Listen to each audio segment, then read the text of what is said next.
Tom Powell, we've been talking about where people live. Now, how about where people work?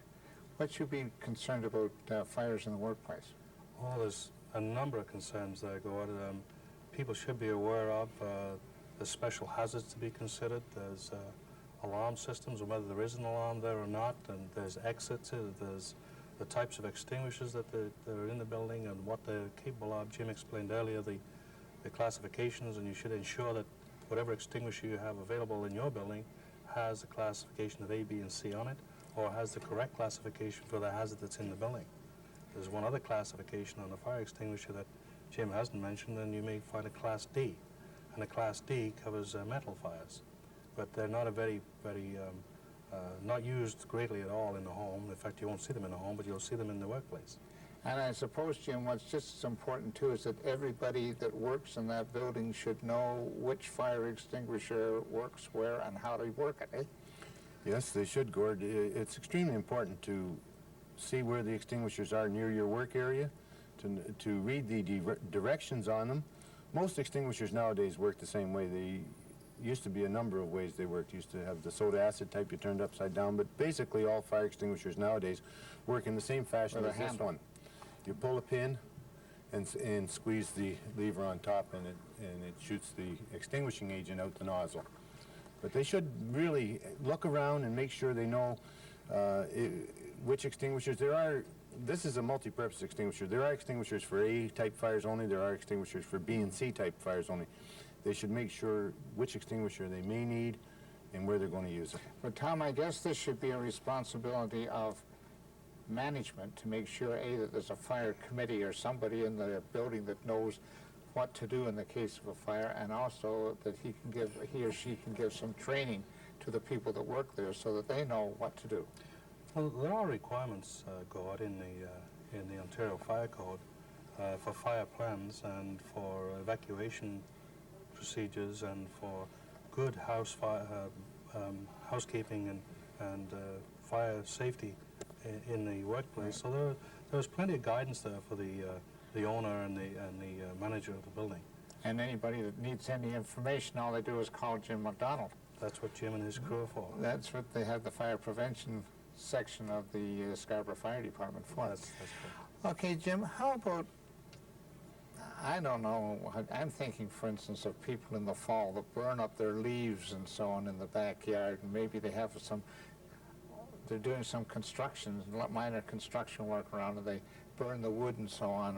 Is that a problem? Yes, it certainly is. A number of major fires have been caused by exactly that.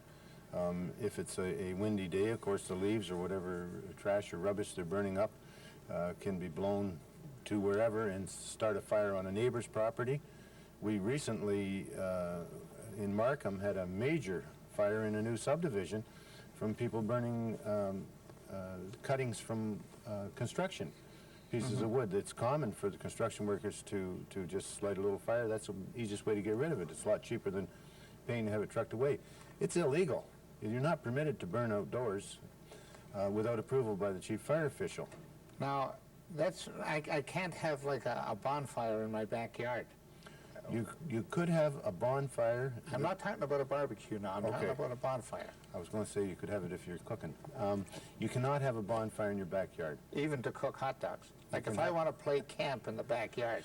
The wording of the code says open air burning is not permitted unless approved or unless such burning consists of a small, confined fire supervised at all times and used to cook food on a grill or barbecue.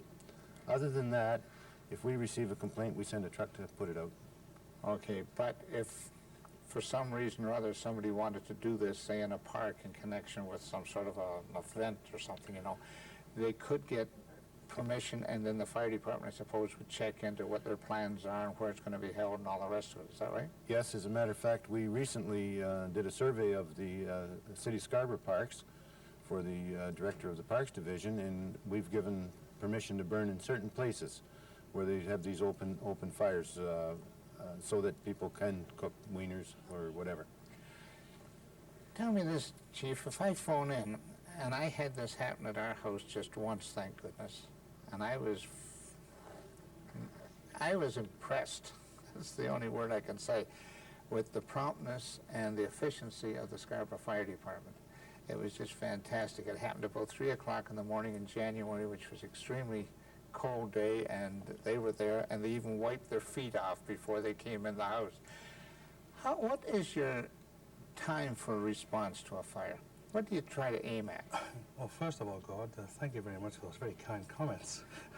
But We gave the fellas coffee after they were finished, and they even wrote us a letter to thank us for the coffee. So how much further can you go? well, the Scarborough firefighters are professionals, and they conduct themselves in a professional manner. I'm very pleased to hear you say that. But the question you've raised about response times, we aim, of course, to have a road travel time of less than 5 minutes. Anywhere. Anywhere in the city of Scarborough. Now, we're successful, I would say 90% of the time in achieving that. In many occasions, it's much less than that. But there are some extensive runs out, particularly northeast sector of Scarborough, where we don't have a fire hall out that area, basically because it's not developed out there yet. But we generally have a very good response in the range, on average, between 4 to 5 minutes, I would say.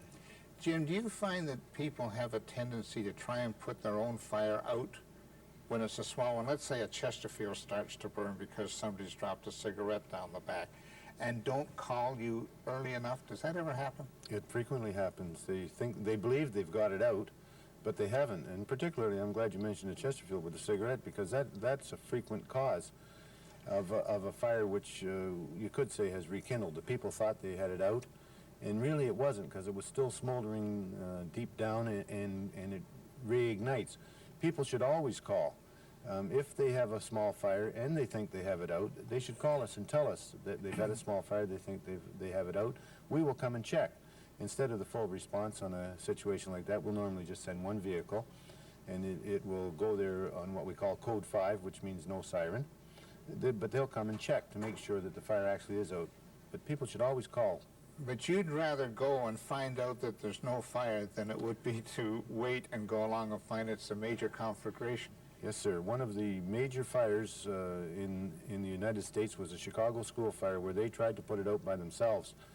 And in that fire were lost over 90 school children, and I forget how many nuns. I believe the total was over 100, and I believe it was in October some years ago. It was a major fire simply because they tried to put it out and didn't call the fire department immediately. Jim McDonald, you mentioned earlier on about Fire Prevention Week. Now, when, what, and why is that? Fire Prevention Week is always the week with the 9th of October in it. Okay, the 9th of October. I'm not sure this year when the 9th of October is, but during Fire Prevention Week, of course, we often are questioned by people, and they figure we're just going to come and do inspections during that week because it's Fire Prevention Week. Fire prevention is a year-round thing. But during Fire Prevention Week, we're fortunate. We have an arrangement with Scarborough Town Center, put on a display showing usually a fire truck and a number of displays of fire prevention material and various things that would help people to prevent fires in their homes. That's quite an impressive display that you put there over there. I've seen it, visited a number of times.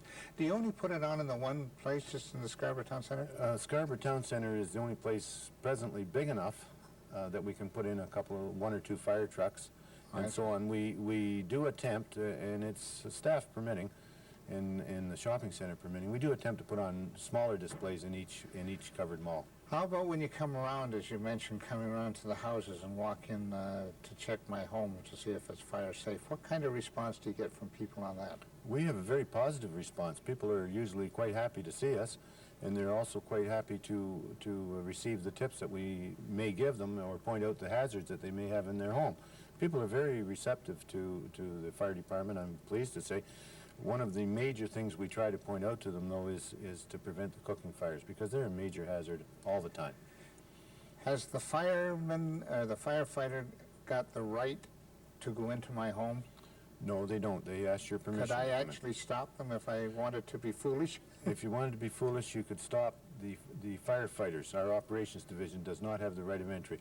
The fire prevention division, actually everybody in the department from the chief down to district chiefs, and the Fire Prevention Division have the right of entry to any place in Scarborough where we think there may be a hazard at all reasonable hours.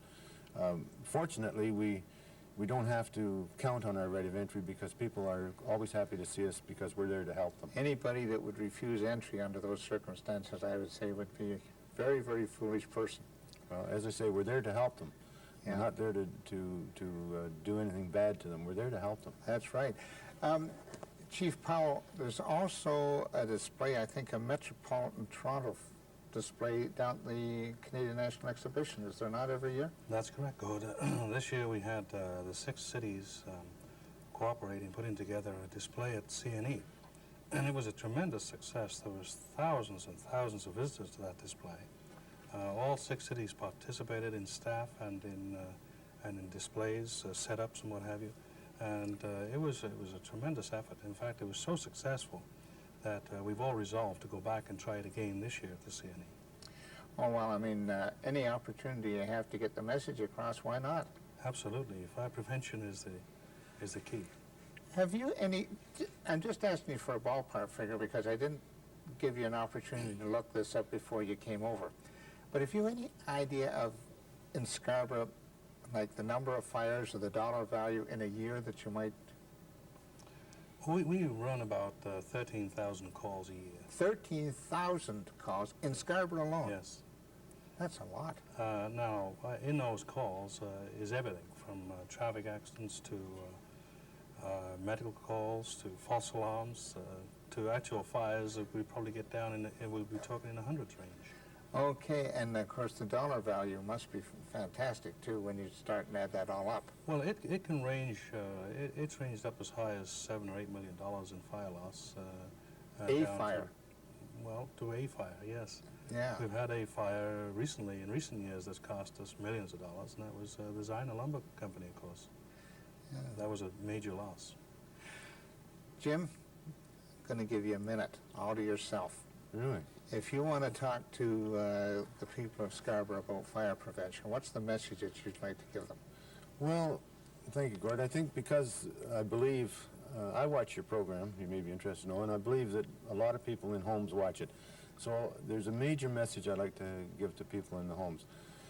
Number one, they should have smoke alarms on every level of the home. They should check their smoke alarms to ensure that they work. They should vacuum them so they don't get dust clogged.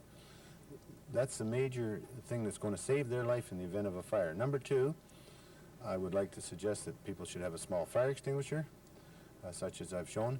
Number three, I think in their home, they should plan their exit out of the home. Some years ago, there was a major campaign on exit drills in the home, and people should plan how they and their children are going to get out in case of a fire, in case they can't get out the way they normally would. It's often said that you can replace the building, but you can't replace people. So the major thing I would like to say is have a smoke alarm, have a fire extinguisher, plan your way out, and as important is be careful when you're cooking with grease. And Tom, you know, I was just thinking when Jim there was talking about children, we get quite concerned about street-proofing the kids, and that's important. Right. But by the same token, maybe a little bit of training about what to do in the case of a fire, because a young child, I think, could get quite alarmed and run in the wrong direction. Don't you think that that's another thing that's got to be done? We haven't really talked about it today, Gord, but we have a very active school program. And perhaps that can be the subject of a future discussion with you, because we have some very good material we put out to the school children. And it is a very important area of education, there's no question. Okay, so everybody, what was that you said before, Jim? Everybody, the idea is to put out the fire before you have it.